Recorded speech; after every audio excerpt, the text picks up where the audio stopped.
Hello friends, कैसे हो आप सभी। आई होप कि आप सभी अच्छे होंगे। मैं स्वागत करता हूं आपके अपने इस यूट्यूब चैनल पर, जिस पर आपको कंप्लीट मैथ सिखाई जाएगी। यानी बेसिक से आपको एडवांस लेवल तक लेकर हम चलेंगे। बेसिक से एडवांस लेवल तक चलेंगे और बेसिक के साथ साथ हम आपको हर एक सवाल का concept wise plus smart approach के साथ हम सवालों को हल करेंगे। तो आज एक मैथ का ऐसा टॉपिक, टाइम एंड वर्क, जो लगभग बच्चों का फेवरेट होता है। मैं आज आपको टाइम एंड वर्क पढ़ाने जा रहा हूँ। मेरा फेवरेट है टॉपिक, वो है परसेंटेज। लेकिन फिर भी ज़्यादातर बच्चों का है वो टाइम एंड वर्क फेवरेट होता है। तो मैं टाइम एंड वर्क आपको टॉपिक बड़ी शिद्दत के साथ पढ़ाऊंगा। आप सभी बच्चे मन लगाकर जरूर पढ़ें। अगर आप ऑल इंडिया में किसी भी वैकेंसीज की तैयारी कर रहे हैं तो मैं दावा करता हूँ कि आप मेरी मैथ की क्लास देख लो और जो मैं बुक बता रहा हूँ वो पढ़ लो। आपकी मैथ स्ट्रांग हो जाएगी। और स्पेशली मैं उन बच्चों को कहता हूँ जो आज मैथ में जीरो है, यानी आज उसको कुछ भी नहीं आता है, तो मैं गारंटी लेता हूँ वो बच्चे मेरे साथ निरंतर बने रहे। आपको एक दिन ऐसा आएगा कि आप मैथ है वो चुटकियों में हल करोगे। हम अपना पूरा सिलेबस कंप्लीट करेंगे मैथ का, वो बेसिक से नहीं, बेसिक से साथ साथ करेंगे, लेकिन बेसिक के साथ साथ एडवांस में भी चलेंगे। और एडवांस के साथ साथ जो पोर्शन है सारा वो हम स्मार्ट अप्रोच से करने वाले हैं। स्मार्ट अप्रोच से। तो चलो आज हम टाइम एंड वर्क का टॉपिक है वो स्टार्ट करते हैं। तो सबसे पहले भाई इसमें दो शब्द है, एक तो टाइम और एक वर्क। तो टाइम क्या होता है? टाइम, टाइम और टाइम को हम हिंदी में क्या बोलते हैं? समय। टाइम को हम हिंदी में समय बोलते हैं। टाइम आपको इसके अंदर कुछ भी दिया हो सकता है। एग्जामिनर है वो आपको टाइम डे के रूप में भी दे सकता है, यानी दिनों के रूप में दे सकता है, महीनों के रूप में दे सकता है, या ईयर्स के रूप में दे सकता है। अदरवाइज ईटीसी किसी के रूप में भी आपको टाइम दिया जा सकता है। और दूसरा एक शब्द और जुड़ा है साथ में ही, वर्क। अब वर्क क्या होता है? वर्क आप सभी जानते हो, वर्क का मतलब होता है कार्य। तो कार्य देखो इसमें कितने प्रकार के आएंगे। कार्य, तो कार्य, वर्क। वर्क को हम हिंदी में बोलते हैं कार्य।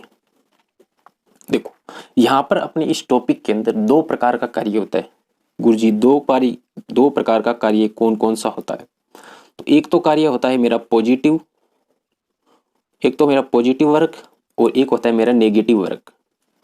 इसके अंदर जो पॉजिटिव वर्क है इसमें हम किसी चीज को बनाते हैं, इसमें हम किसी चीज को बनाते हैं।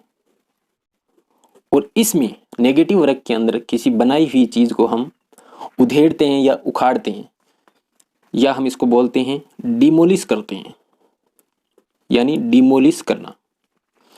इसके बाद में अगर मैं बात करूं आगे,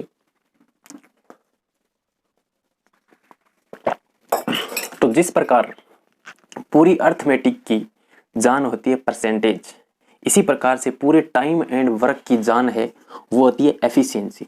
और एफिशिएंसी को हम बोलते हैं क्षमता। मतलब इनके अंदर एक नाम और आता है जिसका नाम होता है क्षमता। और क्षमता, इसमें जो इंग्लिश मीडियम वाले बच्चे हैं वो भी साथ साथ में देखते रहे, क्षमता को हम एफिशिएंसी बोलते हैं। एफिशिएंसी, एफिशिएंसी यानी क्षमता। अब गुरुजी क्षमता क्या होती है? क्षमता भी हमारे यहाँ दो प्रकार की होती है। एक तो पॉजिटिव क्षमता होती है और एक नेगेटिव क्षमता होती है। पॉजिटिव क्षमता और नेगेटिव क्षमता, दो प्रकार की क्षमता होती है।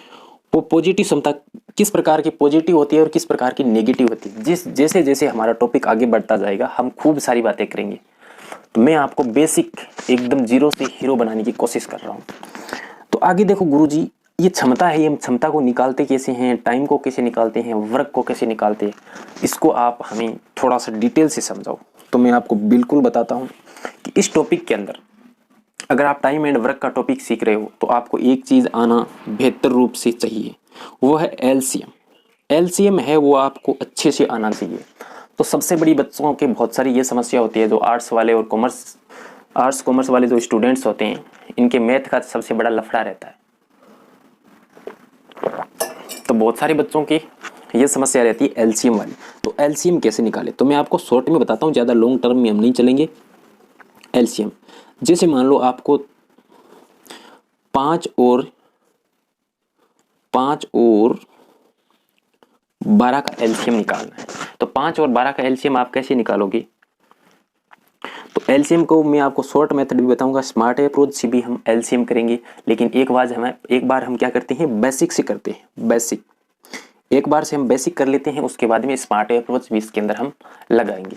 तो जैसे 5 और 12 है, 12 का लघुत्तम, तो सबसे पहले अब आप उस संख्या को खोजना है जो इस दोनों संख्याओं को पूरा पूरा विभाजित कर दे।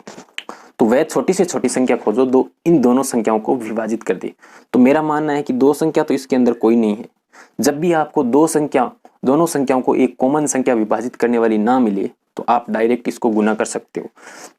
तो इसको जब गुना करोगे तो कितने हो जाएंगे, 12 पंजो 60, तो इसका लघुत्तम 60 आ जाएगा। इसी तरीके से अगर आपको 6, 12 और 20 का लघुत्तम लेना है तो इसका लघुत्तम कैसे लोगे, 6, 12, तो सबसे छोटी संख्या 2 से स्टार्ट करना आपको। जैसे ही मैं 2 का भाग दिया, 2 का भाग 6 में 3 बार गया, और 2 का 12 में कितनी बार गया, 6 बार, और 2 का 20 में गया 10 बार। तो कम से कम 2 बार भाग जाना आवश्यक है, तो इसमें 3 बार चला गया। आगे चलो, फिर से मैं 2 का भाग दूंगा, 2 का भाग 3 में तो नहीं जाएगा, लेकिन 6 में और 10 में चला जाएगा। तो 3 को हम एज इट इज उतार देंगे, इसमें 3 बार जाएगा और इसमें 5 बार जाएगा। अब इनमें 2 का तो भाग नहीं जाएगा, 2 से अगली संख्या लो, 3 है, 3 का भाग जा रहा है, 3 का भाग 3 में एक बार जा रहा है, फिर 3 में एक बार जा रहा है, अब बचा 5। अब 5 एकमात्र ऐसी संख्या बची है, तो आप इसका एलसीएम कैसे घात करोगे, 2 दूनी 4, 4 तिरी 12 और 12 पंजो 60, तो इसी का भी लघुत्तम क्या होगा, 60 होगा। अब जब भी आपको जो अलग अलग संख्या दी हो, अगर उसमें 2 कॉमन संख्या का भाग नहीं जा रहा हो, एक कॉमन संख्या का 2 संख्याओं में भाग नहीं जा रहा हो, तो उसका डायरेक्ट गुना कर दो। एक तो हमारी स्मार्ट अप्रोच ये है, और जब जो भी स्मार्ट अप्रोच हमारी आती जाएगी, मतलब डायरेक्ट गुना करने वाली, वो मैं आपको साथ साथ बताता जाऊंगा। स्मार्ट अप्रोच वो हम इसके साथ साथ ही बातें करेंगे। तो अब जैसे में हम एक छोटा सा सवाल लेते हैं।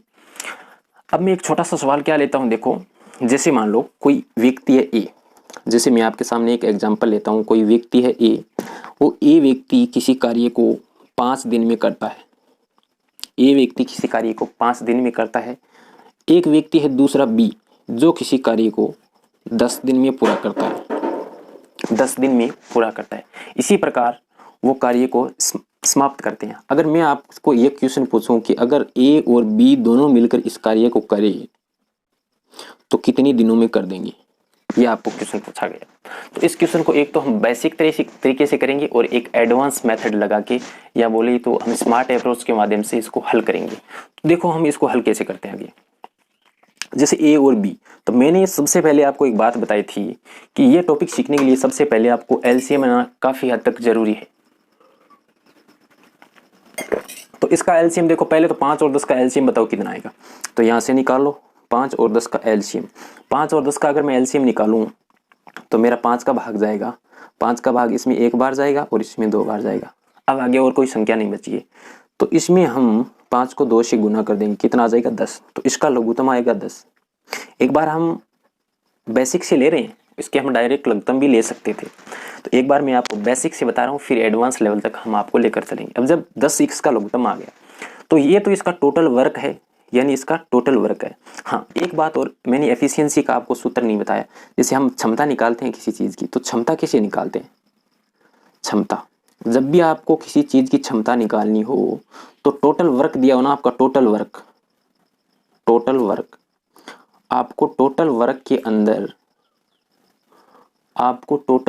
अंदर टोटल टाइम का भाग दे देना है, टोटल टाइम का भाग देना है। तो आपकी क्या आएगी, एफिशिएंसी, यानी आपकी एफिशिएंसी निकल के आएंगी, बोलेगी तो आपकी क्षमता निकल कर आ जाएगी।